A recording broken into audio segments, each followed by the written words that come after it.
السلام علیکم۔ امید کرتی ہوں آپ سب لوگ خیریت سے ہوں گے۔ ویڈیو کو لائک کیجئے، چینل کو سبسکرائب کیجئے، کمنٹ سیکشن میں اپنی رائے پیش کیجئے۔ شکریہ۔ Welcome to my YouTube channel fantasy novel by Noor Khan. Novel کا نام عشق زر، قسط نمبر 12۔ کیسے ہیں آپ سب؟ میں تھوڑا بیمار تھی، اسی لیے ایپیسوڈ نہیں آئی تھی، لیکن اب کچھ بہتر ہوں۔ آج بیٹھ کر میں نے کچھ ایپیسوڈ لکھی ہے۔ میں کوشش کروں گی جتنی لانگ ایپیسوڈ دے سکوں۔ نیکسٹ ایپیسوڈ بھی صبح دن میں اپلوڈ کر دوں گی۔ کوشش کروں گی 30 منٹ سے اوپر کی دوں۔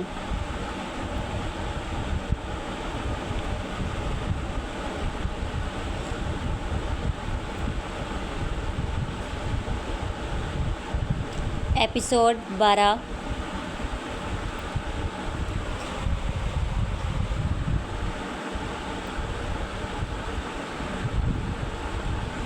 یہ سب کیا تھا؟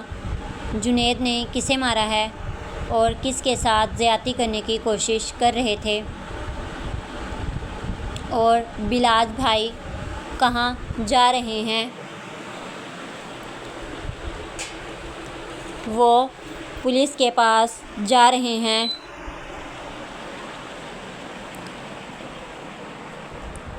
اوئے میرے ساتھ گھر چلیں۔ جنید اسے اپنے گھر لے آیا تھا۔ گھر میں داخل ہوا تو سامنے ہمنا تھی، جو شاید جنید کے کپڑوں میں ملبوس تھی۔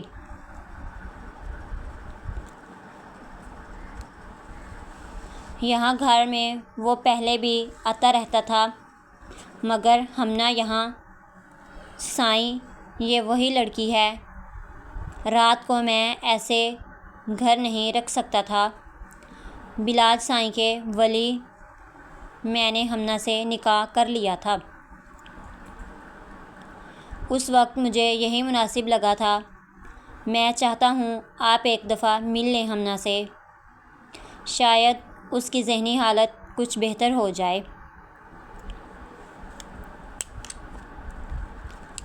کیا وہ اب ٹھیک ہے؟ اور اس وقت تم وہاں کیوں گئے تھے؟ اس کا سوال ایسا تھا کہ وہ واضح نہیں پوچھ رہا تھا۔ میں وہاں وقت پر چلا گیا تھا۔ ہمنا ونڈو سے باہر دیکھ رہی تھی۔ دو لوگوں کی ہلچل پر وہ لرزی تھی، مگر جنید کو دیکھ کر پرسکون ہوئی تھی۔ بہرام کو اس نے ایک سرسری نظر سے دیکھا تھا۔ اب وہ کسی کے نکاح میں تھی۔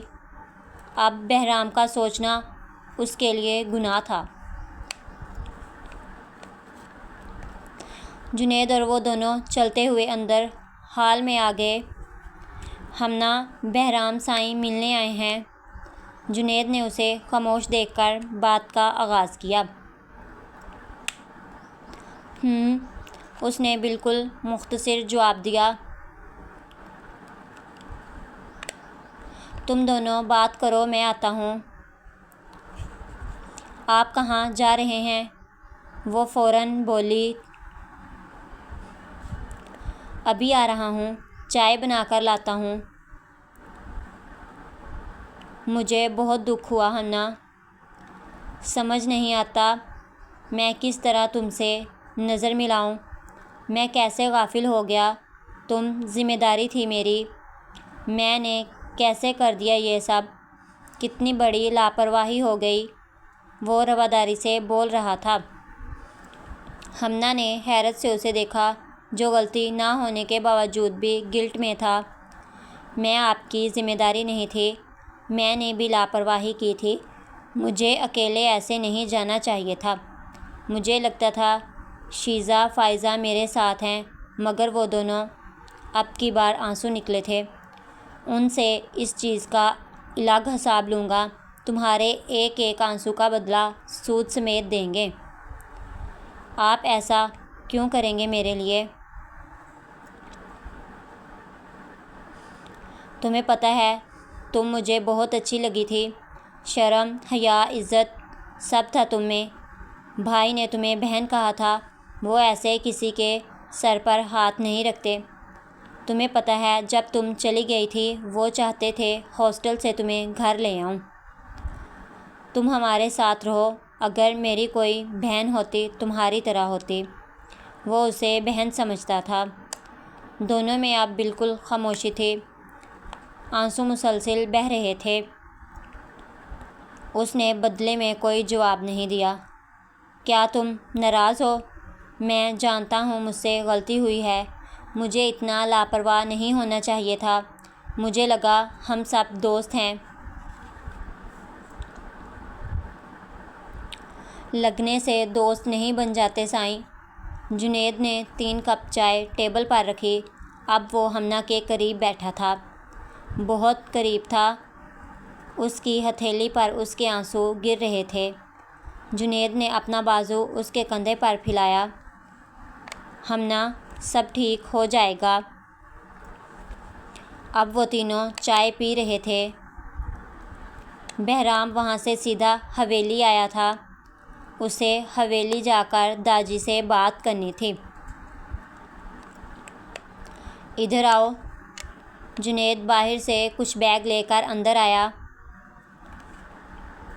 شاید کوئی دے کر گیا تھا۔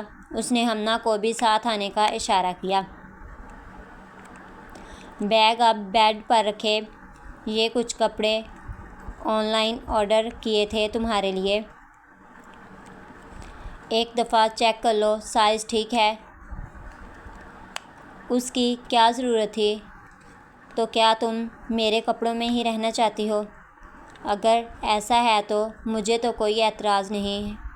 نہیں، میرا وہ مطلب نہیں تھا، میں تو بس… وہ خاموشی سے اب بیگ دیکھنے لگی تھی، آہستہ آہستہ وہ کپڑوں کو دیکھ رہی تھی۔ اس نے ایک نظر ٹیگ کو دیکھا جہاں ان کی قیمت نصب تھی، کوئی بھی ڈریس 10,000 سے کم کا نہیں تھا۔ حیرت سے اس نے ایک ایک چیز کو دیکھا۔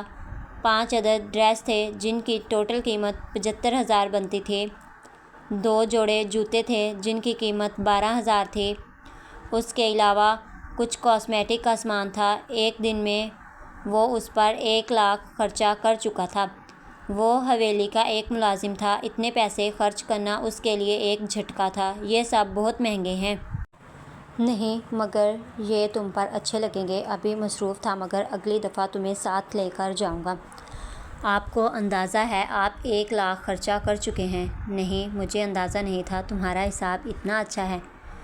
آپ کے پاس اتنے پیسے کہاں سے آئے؟ اب کی بار اسے تجسس ہوا، کیا بلاج بھائی سے مانگے یا پھر… اس نے موبائل کو ایک طرف رکھا۔ اب کی بار اسے حیرت ہوئی، تمہیں لگتا ہے میں چور ہوں یا اپنی بیوی کے لیے مجھے کسی سے مانگنے کی ضرورت پڑے گی؟ نہیں، مگر آپ ایک عام سے ملازم ہیں، اتنا خرچہ آپ کو زیب نہیں دیتا، 1 مہینہ گزارنا ہوتا ہے اس تنخواہ میں۔ وہ اب مسکرا رہا تھا۔ تم اگر روز بھی اتنی شاپنگ کر لو تو میرے خزانے میں کوئی کمی نہیں آئے گی۔ اس نے ایک لاکٹ ہمنا کے گلے کی زینت بنایا جس میں ایک ہارٹ تھا اور اندر ایک ہیرا جڑا تھا۔ یقیناً وہ بہت مہنگا تھا۔ اب اس کی حیرت زیادہ ہو رہی تھی۔ یہ ڈائمنڈ ہے؟ اس نے سامنے آئینے میں دیکھا۔ آپ سچ بتائیں اتنے پیسے کدھر سے آئے؟ وہ ایماندار تھی، حرام کا پیسہ اسے پسند نہیں تھا۔ مسز جنید، تمہارا شوہر ایگریکلچر شعبے سے تعلق رکھتا ہے اور 7 سال میں نے گورنمنٹ جاب کی تھی۔ میری منتھلی سیلری 4,20,000 تھی، مگر اس کے بعد اماں سائیں چاہتی تھیں میں جاب چھوڑ دوں اور حویلی میں سائیں کے ساتھ رہوں۔ یہاں میری کچھ زمینیں ہیں جہاں سے مجھے اچھا خاصا منافع آتا ہے اور بلاج سائیں کے کھیتوں کی فصل کا سارا کام میرے حصے ہوتا ہے۔ جہاں سے مجھے 30% سائیں میرے منافع کے بعد اکاؤنٹ میں ٹرانسفر کرتے ہیں۔ وہ ایک ایک بات اسے بتا رہا تھا۔ وہ حیرت سے منہ دیکھ رہی تھی۔ مطلب آپ تعلیم یافتہ ہو؟ اب کی بار وہ قہقہہ لگا کر ہنسا تھا۔ اس کی بے وقوفی پر اسے ہنسی آ گئی تھی۔ اس کے حسنہ پر وہ خوفگی سے نظر جھکا گئی۔ اس نے کمر سے پکڑا، اسے اپنی طرف موڑا۔ تمہیں پتہ ہے جب پہلی دفعہ دیکھا تھا نا، اس وقت میں دل ہار بیٹھا تھا۔ میرے پاس کچھ نہیں تھا، مگر اب تمہیں پا کر لگتا ہے میں بہت امیر ہوں۔ ایسا لگتا ہے دنیا کا بہت خوش قسمت انسان ہوں۔ میرے دل کی اکلوتی ملکہ ہو تم۔ وہ سرگوشی نما انداز میں بول رہا تھا۔ وہ شرم سے نظر جھکا گئی۔ ایک ہاتھ ہمنا کی کمر میں ڈالے اسے اپنے اور قریب کر گیا۔ دونوں کی دھڑکنیں ایک دوسرے میں منتشر ہو رہی تھیں۔ فاصلہ بالکل نہ ہونے کے برابر تھا۔ اس کی سانسوں کی تپش اپنے چہرے پر محسوس ہو رہی تھی ہمنا کو۔ آہستہ سے چہرے پر آتی لٹوں کو تھوڑا پیچھے کیا۔ اب وہ اپنے چہرے کو اس کے چہرے کے قریب لے گیا۔ ہلکے سے ہونٹوں کو ٹچ کیا تو وہ کانپی تھی۔ اس نے ہمنا کے ہونٹوں کو اپنی گرفت میں لیا۔ شدت زیادہ نہیں تھی۔ وہ بہت نرمی سے اپنے آپ کو سیراب کر رہا تھا۔ دوسرے ہاتھ سے اس کی گستاخیاں بھی بڑھنے لگی تھیں۔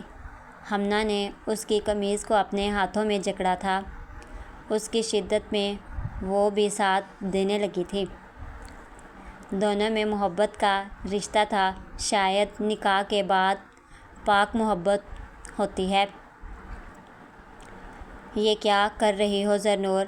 بلاج گھر آیا تو وہ باہر کھڑی تھی۔ کچھ نہیں، صبح پنچایت جانا ہے۔ حاتم کو بھی کہنا وقت پر فریش ہو جائے۔ ہم بھی جائیں گے۔ نہیں، تم وہاں نہیں جاؤ گی۔ میں نہیں چاہتا تم پر کسی کی بھی نگاہ آئے۔ مجھے ہرگز نہیں برداشت۔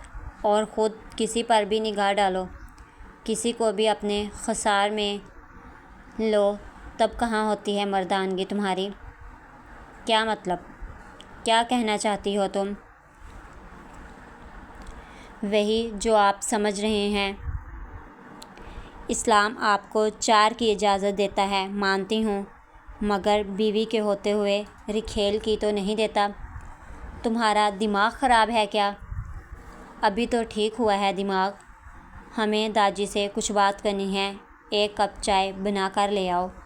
اس نے بات کو بدلا اور نیچے آ گیا۔ دوسری طرف وہ بھی خاموشی سے کچن میں آ گئی۔ چائے بنا کر اس نے 2 کپوں میں ڈالی۔ ٹرے اٹھا کر وہاں سے داجی کے کمرے کی طرف آ گئی۔ ہم چاہتے ہیں علیزے کی شادی ہو جائے۔ ہم بھی ایسا ہی چاہتے ہیں۔ ہمیں اس بات سے کوئی اعتراض بھی نہیں ہے۔ علیزے کی حالت کو دیکھ کر ہمیں بھی یہ فیصلہ صحیح لگا ہے۔ جانتا ہوں، مگر زرنور سے میں بات کر لوں گا۔ داجی اسے کوئی اعتراض نہیں ہوگا۔ اس بات سے اگر ہوا بھی تو میں منا لوں گا۔ زرنور کے ہاتھ کانپنے لگے تھے۔ بلاج علیزے سے شادی کی بات کر رہا تھا۔ وہ ایسے کیسے کر سکتا ہے؟ اس کے ہاتھوں سے ٹرے چھوٹی تھی۔ گرم چائے اس کے پاؤں جلا گئی تھی۔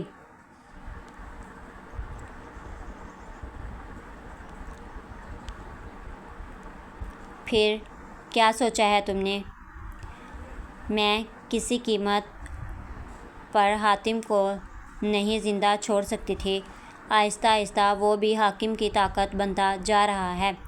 اگر ہمیں وہ سب حاصل کرنا ہے تو حاتم کا کھیل تمام کرنا ہوگا۔ مگر کیسے؟ جنید کی خاص نظر ہے ہر طرف۔ اس نے ہر جگہ سے سیکیورٹی سخت کر رکھی ہے۔ دوسری طرف بہرام پر کیس کی وجہ سے بھی۔